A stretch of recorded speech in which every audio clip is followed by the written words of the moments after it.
มือคืนนี่อาญะหมอลำเสียงวิหกหมอลำ0 คะแนนวาสั้นตั้งแต่เกิดเรื่องนกพงศกรหาตอบเป็นครั้งแรกมีตาลาเบิงเอาอาญะทะเลดาวเต็มหน้าเวทีกับทักทายสบายดี FC ทุกท่าน FC ทุกคนเนาะมาพบมาพ่อกับค่อยเจบอลาวคลิปนี้ตอนเศร้าท่านผู้ชมเนาะมาทักท้ายกันเรื่องราวเกี่ยวข้องกับการวิพากษ์วิจารณ์วงหมอลำวงหนึ่งนั่นก็คือวงเสียงวิหกนกพงศกรนั่นเองเนาะมีผู้ใช้Facebook ท่านหนึ่งเนาะบอกว่าเพิ่นเข้าไปเบิ่งมื้อนั้นอยู่ทางระยองนี่แหละท่านผู้ชมระยองเนาะแล้วบอกว่าโอ้เสียงวิหกนี่บ่ผ่านว่าซั่นเด้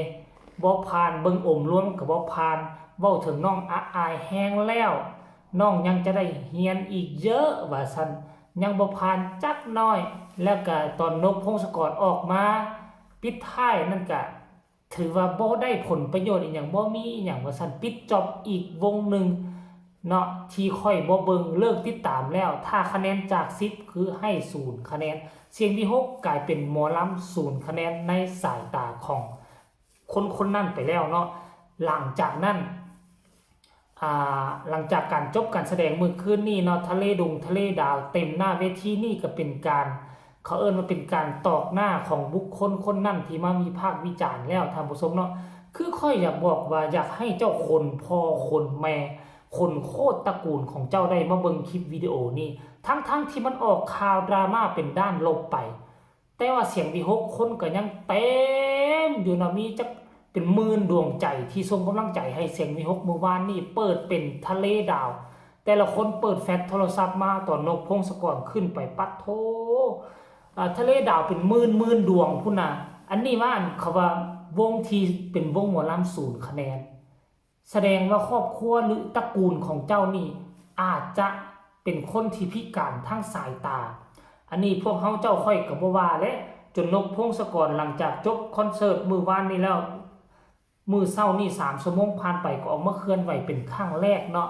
เป็นการตอบแบบนิ่มๆให้กับครอบครัวคนพิการตากลุ่มนี้นะท่านผู้ชมเนาะซื้อของเราก็ซื้อไว้จังได๋โอมจักจางเลยท่านผู้ชมเนาะให้พากันไปเดาเอาแล้วบัดนี้มาฟังการเคลื่อนไหวของนกพงศกรตอบแบบนิ่มๆว่าจังได๋นำมาฟังเบิ่ง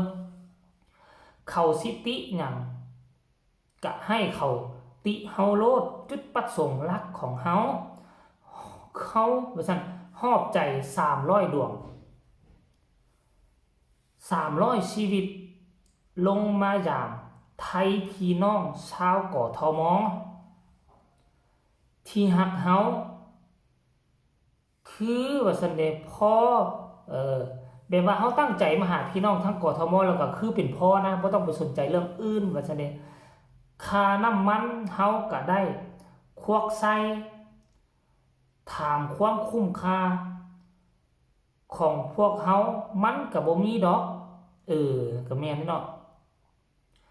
มีแค่ใจล้วนๆย้อนอยากมาฮีดใจเพิ่นเพราะเพิ่นอยู่กทมหมอลำ อีหยังเนาะมื้อนี้เพิ่นอยู่กทมหมอลำบ่ค่อยมีบ่อยซั่นหมอลำบ่ค่อยมาว่าซั่นเนาะคือบ้านเฮาเป็นการมาเจอกันให้กำลังใจกันในการทำงานถือว่าเฮามาหาคนที่ฮักเฮาเข้าใจเฮาร่วมจอยเฮาบ่มีวงใดบ่ถูกติขนาดหมอลำเบอร์1มหาชนแท้ๆเขายังติเลยเพราะคนติบ่แม่นคนอยากสืบสารไม่ใช่คนอยากสนับสนุนเพียงแค่ลงทุนซื้อบัตรเข้ามาหา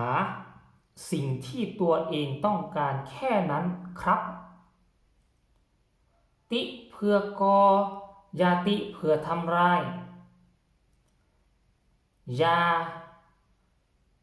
ย่อเพื่อทำร้ายว่าซั่นเด้อย่าด่าเพราะอคตินะครับภาพไม่เกี่ยวนะครับสันภาพที่ลงเป็นภาพอรชรแล้วก็กับทีมงานหลายๆคนถ่ายรูปน้ำกันเนาะกับพักกับพวกเนาะท่านผู้ชมเนาะ หลังจากนั้นก็มีการอันนั้นท่านผู้ชมเดี๋ยวค่อยจะให้ท่านผู้ชมไปเบิ่งคลิปคอนเสิร์ตเมื่อคืนนี้ตอนนกพงศกรขึ้นไปซะเป็นเพลงเดิมที่ถูกตำหนิติชมอยู่ในงานมื้อนั้นว่ามื้อนี้อะญะหรือบ่ไปเบิ่งพร้อมกัน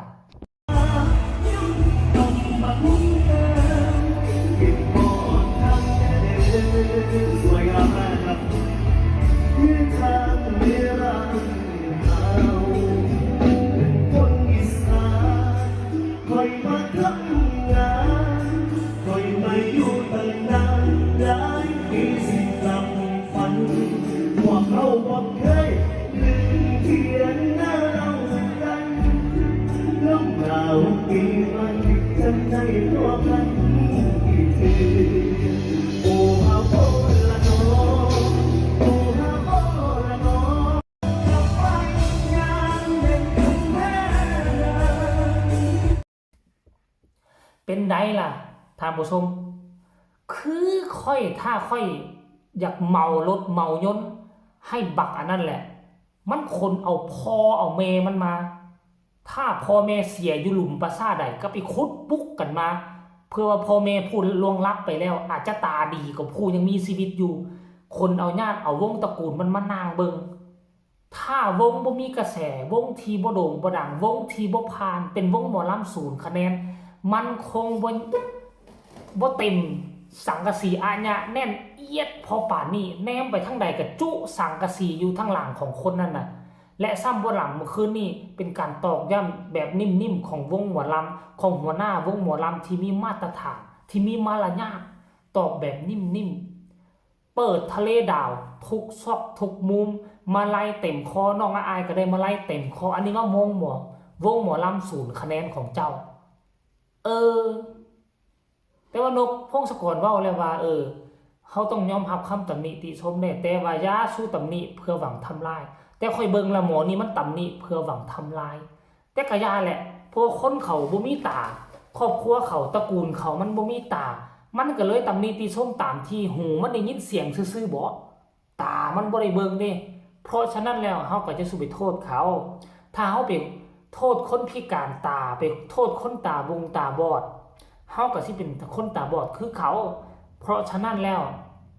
เฮาก็เซยๆแหละเฮาเป็นคนที่มีตาเฮาเห็นภาพที่เฮาไปแสดงแต่ละคืนเฮาเห็นภาพที่เสียงวิหกไปแสดงแต่ละหม่องแต่ละบอนมันเต็มอาญะคนซื้อบัตรจองตัวเข้าอายมีมาลัยทุกมื้อ